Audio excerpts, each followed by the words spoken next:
Hello CMA inter students, how are you all. मेरा नाम है रमनदीप सिंह। स्वागत है आपका मेरे चैनल एफएलएम के अंदर। एंड गाइस, आज मैं लेकर आया हूं आप लोगों के लिए ABC analysis of CMA inter law. ABC analysis stands का मतलब क्या है। यहाँ पे एबीसी एनालिसिस आप लोग कॉस्टिंग वाले बच्चे, आप लोगों को पता है कि ए का मतलब है कि ये वो वाले टॉपिक हैं, ए कैटेगरी वाले जो बहुत ज्यादा इंपॉर्टेंस रखते हैं, जो आप बिल्कुल नहीं छोड़ोगे। बी कैटेगरी का मतलब है कि छोड़ना इनको भी नहीं, लेकिन थोड़ा सा कम फोकस भी करोगे बी ए वालों से चलेगा। सी वो वाले हैं जो अगर कर लोगे तो बढ़िया, नहीं करोगे छोड़ भी दोगे तो एज सच इतना खास फर्क नहीं पड़ेगा। अच्छा, एक चीज, ये वीडियो ओल्ड सिलेबस वालों के लिए भी है, न्यू सिलेबस वालों के लिए भी है। और एक चीज और क्लियर कर दूं, यहां तो मैं चैप्टर्स के बारे में बात कर रहा हूं, प्लस चैप्टर वाइज इंडिविजुअल हर एक चैप्टर के अंदर कौन कौन से टॉपिक इंपॉर्टेंट है, उसके लिए मैंने एक अलग से वीडियो डाली थी, जिसमें मैंने बच्चों को बोला था कि मैं आप लोगों को इंपॉर्टेंट टॉपिक्स की पीडीएफ शेयर कर दूंगा, आप लोग मेरे से व्हाट्सएप पे ले लेना, ताकि आपके लिए पेपर वाइज, मतलब चैप्टर वाइज, हर चैप्टर के अंदर कौन कौन से चैप्टर इंपॉर्टेंट है। देखो, एबीसी एनालिसिस में तो मैं आपको ये बता रहा हूं कि कौन कौन से चैप्टर पहले करने हैं, कौन से बाद में, पूरे पूरे चैप्टर की बात हो रही है। लेकिन उस चैप्टर के अंदर का कौन कौन से टॉपिक इंपॉर्टेंट है, उसके लिए मैंने इंपॉर्टेंट टॉपिक्स की अलग से एक पीडीएफ शेयर करी थी, फ्री ऑफ कॉस्ट। अगर आप लोगों ने मेरे से ले लिया है तो बहुत बढ़िया, नहीं लिया है तो मेरे को व्हाट्सएप पे 3 चीजें लिखकर भेज देना। आपका नेम, एक्स वाई जेड जो भी है, आपका लेवल में आप लिखोगे सीएमए इंटर, एंड आपका पर्पस के अंदर आप लिखोगे इंपॉर्टेंट टॉपिक्स ऑफ लॉ। बस आप ये 3 चीजें लिखकर भेज देना, मैं आपको इंपॉर्टेंट टॉपिक्स की पीडीएफ शेयर कर दूंगा। अच्छा, ओल्ड सिलेबस वालों की पीडीएफ अलग है, न्यू वालों की अलग है, लेकिन मेरे पास इतना टाइम नहीं है कि मैं बच्चे से पूछने बैठूंगा कि आप ओल्ड वाले न्यू वाले हो। मैं आपको दोनों पीडीएफ शेयर कर दूंगा, ओल्ड और न्यू के। आपका जो सिलेबस आप उसके अकॉर्डिंग अपनी वाली पीडीएफ से पढ़ लेना, मैं आपको दोनों शेयर कर दूंगा। ये 3 चीजें मेरे को व्हाट्सएप पे लिख के दे देना। मेरा व्हाट्सएप नंबर है 8802233513। ये मेरा व्हाट्सएप नंबर है, इस पे 3 चीजें लिखकर भेज देना, मैं आपको इंपॉर्टेंट टॉपिक्स की PDF free of cost share कर दूंगा। प्लस मैंने सीएमए इंटर के नेक्स्ट लेवल मैराथन अपलोड करे हुए यूट्यूब के ऊपर, और मैराथन जो दिसंबर अटेम्प्ट के लिए रेलेवेंट है, प्लस अमेंडमेंट्स जो दिसंबर अटेम्प्ट के लिए रेलेवेंट है, जो दिसंबर के लिए रेलेवेंट है। मैंने मैराथन ना 2 डाले हैं, कमर्शियल लॉ का, एक कंपनी लॉ का। तो ये दोनों मैराथन का लिंक भी मैं इस वीडियो के डिस्क्रिप्शन में डाल रहा हूं, प्लस जो अमेंडमेंट्स हैं जो दिसंबर के लिए रेलेवेंट है, उस वीडियो का लिंक भी मैं इसी वीडियो के डिस्क्रिप्शन में डाल रहा हूं, तो उसको भी देख लेना। ठीक है, वो आपके बेस के लिए बहुत जरूरी है। मैराथन ऐसा है, अगर आपने वो दोनों मैराथन कर लिए तो आप आधे पास होने के चांस तो आपके वैसे ही हो जाएंगे, क्योंकि कंपनी लॉ ओल्ड सिलेबस में 35 मार्क्स का था, न्यू सिलेबस में 40 का है, तो वो बहुत हेल्प करेगा। कंपनी लॉ हमने पूरा ही कराया है, कमर्शियल लॉ में हमने सिलेक्टेड चैप्टर्स कराए हैं, लेकिन वो भी बहुत हेल्प करेंगे आपको। तो अल्टीमेटली 50-60 नंबर की तैयारी तो आपकी मैराथन से हो जाएगी। तो वो दोनों मैराथन का लिंक मैं इसी वीडियो के डिस्क्रिप्शन में डाल रहा हूं, उनको देख लेना। प्लस अमेंडमेंट्स जो दिसंबर के लिए रेलेवेंट है, मैं वो उसका लिंक भी डाल रहा हूं इस वीडियो के डिस्क्रिप्शन में, उसको भी देख लेना। अब बात करते हैं इंपॉर्टेंट एनालिसिस की, एबीसी एनालिसिस की, कौन कौन से चैप्टर आपको पहले करने हैं। देखो, एक चीज मैं क्लियर कर दूं, मैं यहाँ पे कहीं पे भी सिलेक्टिव स्टडी प्रमोट नहीं कर रहा। ये बेसिकली जो बच्चे पूरा कोर्स कर चुके हैं उनको इस ऑर्डर में आप लोग क्या करो कि इन चैप्टर्स को फोकस ज्यादा दो। आप लोग तो पूरे करके जाओ, अगर आप पूरा सिलेबस कर चुके हो तो आप कोशिश करो, आप कुछ मत छोड़ो। आप लोग जो मैं ए कैटेगरी बी कैटेगरी बता रहा हूं उनको पूरा ढंग से कर लेना, सी कैटेगरी वालों को थोड़ा हल्का बहुत भी ऊपर ऊपर से गो थ्रू कर लोगे तो चलेगा।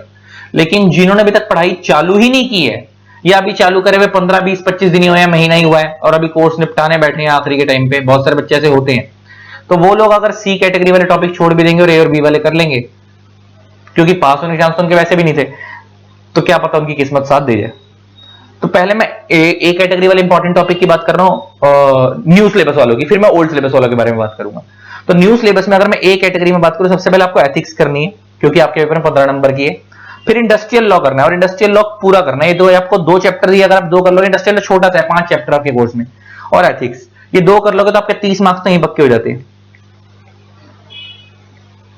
है ना। तो आपका ये करना है आपको, I think industrial law 20 number का है, तो 30 या 35 नंबर कवर हो जाएंगे आपके। एथिक्स आपकी 15 नंबर की है, इंडस्ट्रियल लॉ आपका आई थिंक 20 नंबर का है, और 20 का ये है, 40 का कंपनी एक्ट, 60, और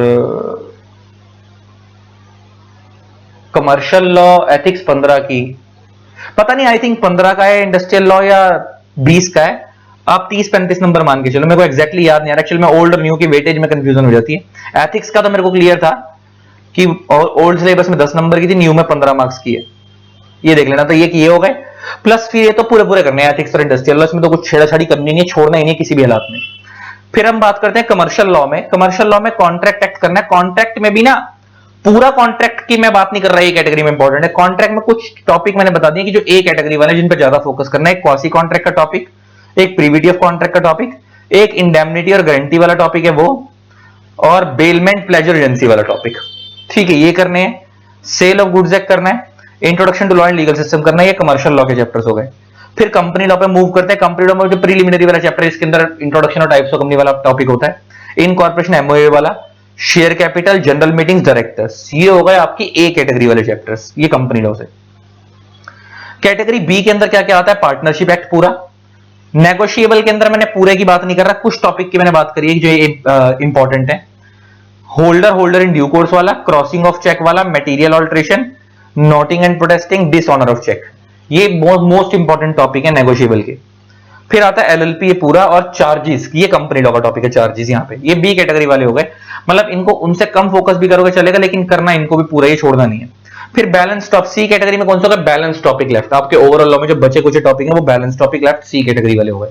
कि जिन लोगों ने पूरा कोर्स कर रखा है वो उनको ऊपर ऊपर से देख जाना, और जिन्होंने कर ही नहीं रखा तो आप लोग अगर छोड़ भी दोगे, तो अगर आप इतना भी कर लोगे जितना मैंने आपको ए और बी कैटेगरी बताया, तो आपको 65, 70, 70, 75 नंबर का तैयार हो जाएगा। ये तो हो गया न्यू सिलेबस। अब आते हैं ओल्ड सिलेबस पे। ओल्ड सिलेबस के अंदर अगर मैं बात करूं, एथिक्स आपको करनी है। इंडस्ट्रियल लॉ में आपके लिए सिलेक्टेड चैप्टर है, क्योंकि आपको इंडस्ट्रियल लॉ पूरा आपका एज सच इतना वो नहीं है। एथिक्स आपकी 10 नंबर की है। इंडस्ट्रियल लॉ में आपको फैक्ट्रीज एक्ट जरूर करना है, ग्रेचुइटी एक्ट करना है, प्रोविडेंट फंड एक्ट करना है। फिर कॉन्ट्रैक्ट मैंने लिखा है same as new syllabus. Contract act same as new syllabus का मतलब ये वाले टॉपिक करने हैं। Quasi contract, privity of contract, indemnity guarantee, bailment pledge agency, ये इंपॉर्टेंट है। फिर सेल ऑफ गुड्स एक्ट आपको करना है। कंपनीज एक्ट में भी मैंने लिखा same as new syllabus. Same as new syllabus का मतलब है कि preliminary, incorporation and MOA, share capital, general meeting, directors, क्योंकि डायरेक्टर्स आपका अलग से 10 नंबर का आता है। तो 10 का डायरेक्टर हो गया, 10 का एथिक्स हो गया, बाकी ये ग्रेचुइटी, फैक्ट्रीज एक्ट, ये सब बताए मैंने, और जो इंडस्ट्रियल लॉ चैप्टर बताया, मिलाकर 50-55 नंबर का कैटेगरी ए में से आ जाएगा पेपर। कैटेगरी बी में मैंने लिखा same as old syllabus. Same as old syllabus का मतलब है कि पार्टनरशिप पूरा करना है। नेगोशिएबल के अंदर आपको holder in due course, crossing of cheque, material alteration, noting and protesting, dishonour of cheque, ये इंपॉर्टेंट है। एलएलपी इंपॉर्टेंट है, और कंप्लीट से चार्जेस इंपॉर्टेंट है। और सी कैटेगरी के अंदर मैंने लिखा बैलेंस टॉपिक लेफ्ट, मतलब वही कि जो बच गए आपके टॉपिक्स, वो कि इन पे अगर आप कर भी जाओगे तो भी ठीक, नहीं करोगे तो इग्नोर भी कर दोगे तो एक बार को किस्मत साथ दे सकती है। जिन लोगों ने तो बिल्कुल पढ़ाई नहीं की, जिन लोगों ने कर रखी और पहले से पूरा पढ़ ही रखा, पूरा कोर्स रिवीजन में ही कर रहे हो, तो आप लोग उसको ऊपर से रीड कर दो बचे हुए टॉपिक को, तो चलेगा। तो ये तो हो गया आपकी एबीसी एनालिसिस वाली वीडियो। प्लस मैंने आपको मैराथन वगैरह बता दिया कि वो इसके लिंक मैं इसी वीडियो डिस्क्रिप्शन में डाल रहा हूं, उनको देख लेना। और इंपॉर्टेंट टॉपिक्स की जो चैप्टर वाइज इंपॉर्टेंट टॉपिक्स की पीडीएफ है वो कैसे लेनी है मैंने वो भी बता दिया। ठीक है जी, फ्री ऑफ कॉस्ट है, वो मैं दे दूंगा आपको पीडीएफ। तो आई होप आपको वीडियो अच्छी लगी होगी। इसी तरीके से वीडियोस को प्यार देते रहें। Keep supporting. जिन लोगों ने अपने चैनल को सब्सक्राइब नहीं करा, सब्सक्राइब कर देना, साथ में बेल आइकन को प्रेस कर देना, ताकि आप लोगों को मेरे न्यू वीडियोस की नोटिफिकेशन मिलती रहे। Love you all, Tata.